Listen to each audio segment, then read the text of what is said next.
pemirsa. Dan saat ini sudah bergabung bersama kami pakar militer dan juga dulu merupakan Kabais TNI, yaitu ada Laksamana TNI Purnawirawan Pak Sulaiman Ponto. Tapi sebelum ke Pak Sulaiman Ponto, kita akan menuju ke Pak Ade terlebih dahulu. Pak Ade sebagai Kasal dulu sejak tahun 2014 sampai dengan Anda pensiun. Sebetulnya apa sih permasalahan yang terjadi? Apakah memang mereka ini tidak bisa diusir, selalu iseng untuk melewati perairan Indonesia? Ya, terima kasih. Berarti jadi sebenarnya gini, jadi kalau dilihat setiap permasalahan di perbatasan itu karena belum tuntasnya permasalahan perbatasan di antara kedua negara ataupun juga berbagai negara. Ya. Kita memiliki perbatasan laut dengan 10 negara dan tentu saja polemik belum tuntasnya permasalahan perbatasan khususnya di laut itu selalu akan mengundang yang dinamakan kepentingan yang berbeda. Sebagai contoh tadi oleh Panglima Armada 1 disebutkan bahwa permasalahan landas kontinen kita dengan Vietnam sudah selesai, tetapi masalah JTI belum. Oleh sebab itu, perbedaan konsepsi ini juga kadang-kadang itu istilahnya curi-curi dengan melakukan pelanggaran-pelanggaran di laut. Yang berikutnya tentu saja dengan Cina. Dengan Cina ini kan dari tahun 1993 dengan adanya Nine Dash Line ini itu juga menimbulkan permasalahan baru. Patokan kita tentu saja apa yang ditugas oleh Filipina di PCA kan hasil keputusannya bahwa tuntutan Cina mengenai Nine Dash Line itu tidak berdasar atau tidak sah. Termasuk juga pendepositan peta Cina ke PBB itu nampak bahwa dari pihak PBB mengatakan bahwa peta Cina itu tidak memiliki dasar hukum internasional. Oleh sebab itu, konflik-konflik ataupun juga pelanggaran maupun timbulnya polemik mengenai banyaknya kapal ikan asing yang masuk di Indonesia tentu saja itu berkaitan dengan belum tuntasnya permasalahan perbatasan di laut.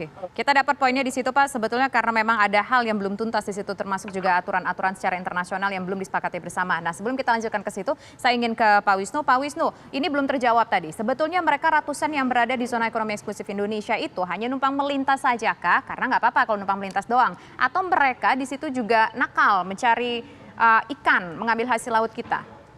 Atau melakukan aktivitas lainnya?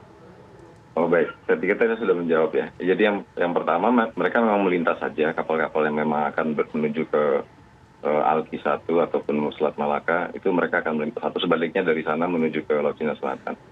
Dan memang ada beberapa kapal juga yang mungkin melakukan penangkapan ikan, itu termasuk juga kapal-kapal nelayan Indonesia juga. Kemudian di daerah overlapping claim juga ada beberapa kapal-kapal ikan Vietnam gitu, Pak. Oke, nah ini kan ada beberapa kapal-kapal yang memang nakal di situ. Bakamla punya kekuatan nggak untuk menangani mereka, untuk menangkap mereka atau mengusir mereka, Pak? Nah, tentu saja kita kan punya kurang lebih 10 kapal patroli dan saat ini dengan situasi yang agak sedikit meningkat di Laut Natuna Utara, kita memiliki 2 sampai 3 kapal yang standby di sana dan kita melakukan patroli di sana. Dan tentu saja kita melakukan penegakan hukum, artinya apabila ada kapal-kapal yang melakukan pelanggaran terhadap pelanggaran hukum di wilayah tersebut, kita akan melakukan penindakan. 10 kapal itu cukup nggak sih, Pak? Tentu saja kurang.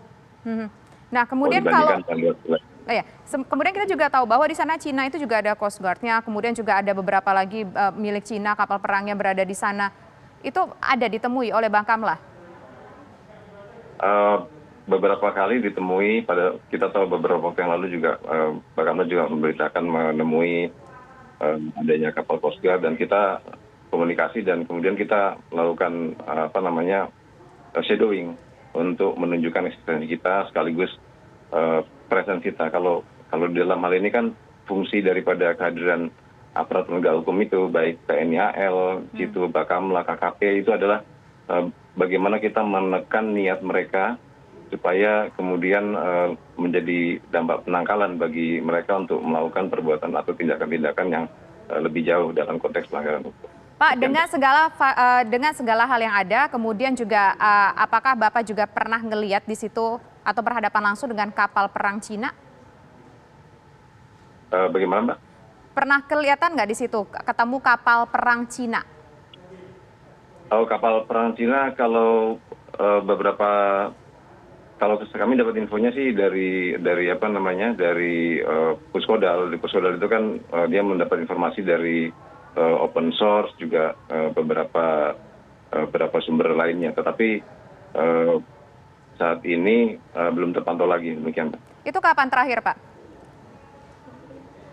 Saya Cukup sering kah? saya nanti pastikan sudah kurang lebih Oke. mungkin beberapa hari yang lalu, sekitar 3 atau 4 hari sebelumnya. Ya, Bapak mengatakan bahwa Bakamla tentu harus bekerja sama dengan sejumlah pihak, termasuk juga TNI AL dan juga penegak hukum lainnya. Tapi Bakamla sendiri dalam menjalankan tupoksinya bisa tidak menangani ini, Pak? Atau ada kendala? Tentu saja sebagai sebuah lembaga dengan yang ditugaskan untuk mengcover seluruh wilayah perairan dan jurisdiksi Indonesia ini tentu ada kendala yang harus diselesaikan atau dihadapi. Tetapi salah satunya tentu saja adalah keterbatasan sarana patroli kita untuk kemudian bisa mengcover seluruh wilayah. Tetapi kita tentu memiliki strategi, memiliki cara kerja, yaitu dengan salah satunya adalah kita menggunakan skala prioritas di dalam melaksanakan penegakan hukum untuk melaksanakan tugas pokok yang diamanatkan pada Bakamla. Oke, baik. Terima kasih Kolonel Wisnu Pradinta atas waktunya setelah bersedia berbincang bersama kami di program Kabar Petang. Selamat bertugas kembali. Baik. Terima kasih.